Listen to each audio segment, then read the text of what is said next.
Hi guys, welcome to a second session DNA replication. In this last class we have seen the structure of the DNA, and now we are directly moving on to how to see how this DNA is being replicated. So key points of this session are: we are going to see this session as two halves. First is the components of the replication machinery, what is their function, what are their roles, etc. We'll discuss first, and then we'll move on to the mechanism of replication, where we have mainly the three steps: the initiation step, the elongation, and the termination. So we'll be seeing each part as shown in the key points, and at last we'll discuss about the difference between eukaryotic and prokaryotic replication. So if a question is asked about replication, the replication in your syllabus, or what we are going to discuss, is common for both eukaryotic and prokaryotic. The main difference is regarding the proteins which take part in this particular process of replication. The rest, the mechanism, etc., remains the same, and the differences or the major differences between prokaryotic and eukaryotic will be discussed at the end. So directly moving on to our topic without any delay, we'll start with the first in the key points, which is the components of the replication machinery. So coming to the components of the replication machinery for DNA synthesis, it requires mainly the deoxyribonucleotide in the form of triphosphates and a primer template junction. So we'll discuss a primer template junction first, and we'll move on to the other one. So coming to the primer template junction, so as you see in the diagram here, this diagram clearly depicts uh, this diagram clearly depicts something which is called as this junction, which is the primer template junction. So in this case you can see that a primer template junction is nothing but here in this diagram you can see this particular portion is what is called as the template, and this one, and the one which is seen towards the top, is a primer, which is synthesized by the primase, which will be dealt with later.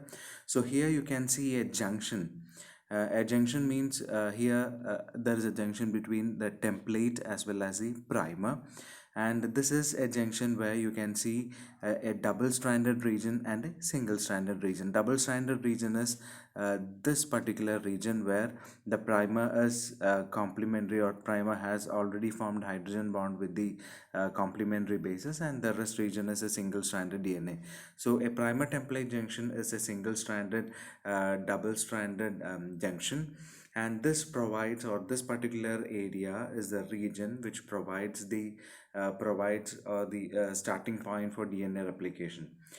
So the primer, and the major thing is that as you can see in this diagram, the primer, after the primer is being added, you can see an exposed 3' region can be seen here. So this particular exposed 3' region is mainly important for DNA replication to occur. The primer must have an exposed 3' hydroxyl group adjacent to the single stranded region of the template, and the primer is the substrate, or the primer is the substrate region for DNA pol 3. 3 is not visible here, so make it as pol 3. So DNA synthesis is DNA is synthesized by extending the 3' end of the primer.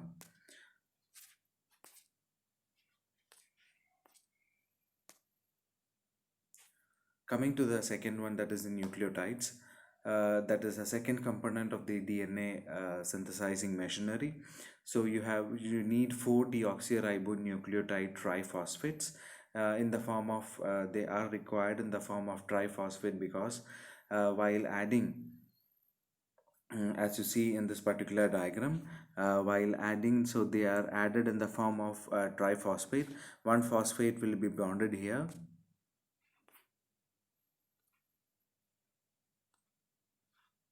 Okay, as we'll see here, you can see here the particular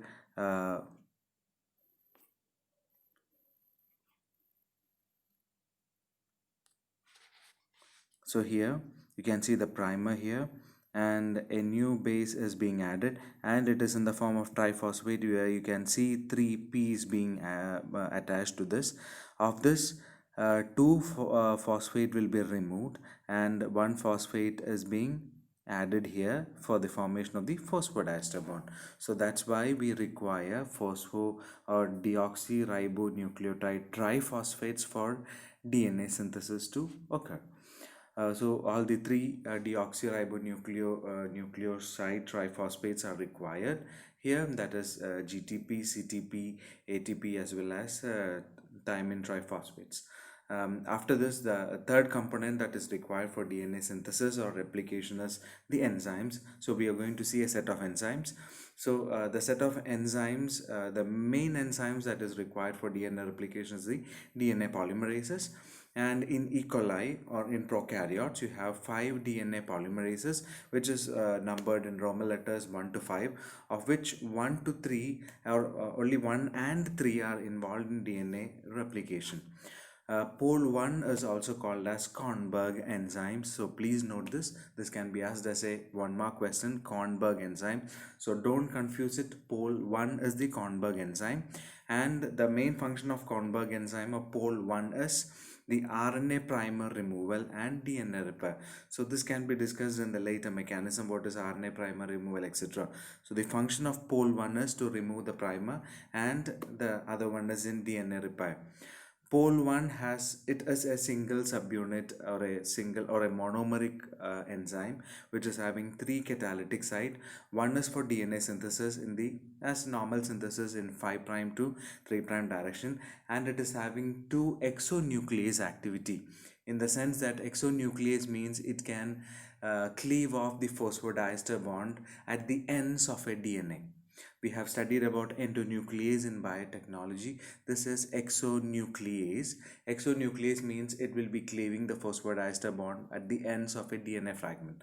So this particular pole 1 is having exonuclease activity in both the directions, that is it can cleave the DNA at both the strands, that is from 3' to 5' as well as 5' to 3'. The problem with pole 1 is that it can synthesize only short stretch of DNA. So this is not the main enzyme that is involved in DNA replication. The main enzyme that is involved in DNA replication in the case of prokaryotes is pole 3. Pole 3, as you see in the diagram, it is a dimeric enzyme. Dimer in the sense that you can see every subunits in two units. You can see the polymerase or the core polymerase, etc. You can see the beta clamp, etc. Everything here, it is in the form of it is duplicated. That's why it is called as a dimer. The pole 3 is a primary enzyme which is involved in replication. So pole 3 is having the normal as a polymerase, it is having 5' to 3' polymerase activity, and it is also having, it has only 3' to 5' exonuclease activity. It does not have 2 exonuclease activity as with pole 1. It's having only 1 exonuclease activity. The next is coming to the components of this particular enzyme. As we said, it is a dimer, and the holoenzyme consists of 2 core polymerases. These are the 2 core polymerases which is here, and it has something which is called as a beta clamp. So the core polymerases means you can see this particular core polymerase and this particular region and beta clamp. So these 3 together forms what is called as the holoenzyme. So the function of this beta clamp, as you see can see, it is a C-shaped clamp like structure. Its function is, so in this diagram itself you can see that along with the core polymerase a beta clamp is there in the form of a ring, so which is marked here. So that is a beta clamp. So the function of this beta clamp is to allow the polymerase to remain associated with the DNA. As this is the main enzyme that is involved in DNA replication in prokaryotes, this can synthesize long stretches of DNA when compared to pole 1. I think there is some mismatch which is given in your textbook regarding the Kornberg enzymes, etc. So please note that pole 1 is Kornberg enzyme, pol-1 is an enzyme which helps in replication. We'll see what it does in replication, but that is not the main enzyme that is involved in replication. It is pol-3. I think that is clear. And mind you, pol-1 is a monomer which is having 3 catalytic site, and pol-3 is a dimer which is having mainly 2 functions. One is polymerase and the other one is a single or a unidirectional exonuclease activity.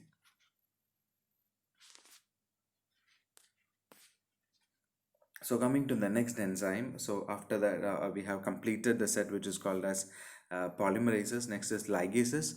So after the pol-1, so we'll see what is an RNA primer, etc. So after pol-1 replaces, we said that the function of RNA pol-1 is to replace a primer. After the primer is being replaced, RNA primer is being replaced, and because of its polymerase activity, it synthesizes or it replaces the RNA to DNA, and there will be a gap between the primer region and the rest of the region. So the formation of the phosphodiester bond is being catalyzed by this particular DNA ligases. Next is the primases. Primases, it is an RNA polymerase which synthesizes short stretches of RNA, which is usually lesser than 10 nucleotides, which is complementary to the template. So a primase is an RNA polymerase which can synthesize short RNA fragments, which is also important in the mechanism of replication, which we are going to see. The next category of enzyme is a helicase. Helicase moves along the DNA. It uses the ATP and it unwinds the duplex. So unwinding the DNA or uncoiling the DNA is a function of the helicase. The next category of enzyme is topoisomerase. So please note the name gyrase. Gyrase is that topoisomerase which is seen in prokaryotes or mainly in E. coli.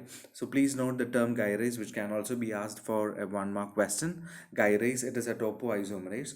So all topoisomerases and gyrases, it removes supercoils ahead of the replication forks. That the same thing we'll discuss later in the coming sessions. So these are the set of enzymes that is involved in DNA replication. Next is the protein. So there is only one major protein which we will be discussing in this particular topic, that is a single stranded binding proteins or SSB. So as the helicases unwinds the DNA, if the so there are chances that the complementary strands, they again forms the hydrogen bonds come together. So our intention is they should be separated and a new strand should be synthesized for both. So for that to happen, these proteins bind to these DNA and they allow them to be separated, or they prevent them from reforming the duplex. And this particular the proteins are tetrameric proteins. That means they are having 4 subunits in it. And before ending this particular session, you can see, or you should be noted with 2 terms which can also be asked for 1-mark question. One is replisome and the other one is a replicon. So replisome is nothing but it is often referred to a complex of proteins that is active during replication. So active during replication, in the sense a replisome means it is a particular complex which consists of the DNA polymerase holoenzyme, the helicase, the SSBs and the primase. So these 4 together, or this complex is called as, this particular complex is referred to as the replisome. Next one is a replicon. A replicon is a unit of DNA which is engaged in replication. That is, the which part of the DNA which is engaged in replication is called as a replicon, which is the region where replication bubble or the replication eye is seen. So with this, I am just ending this particular video because the size will be higher. So we'll see the mechanism of replication in the next video. So in this video, we have covered the components which are involved, their function, etc. In replication.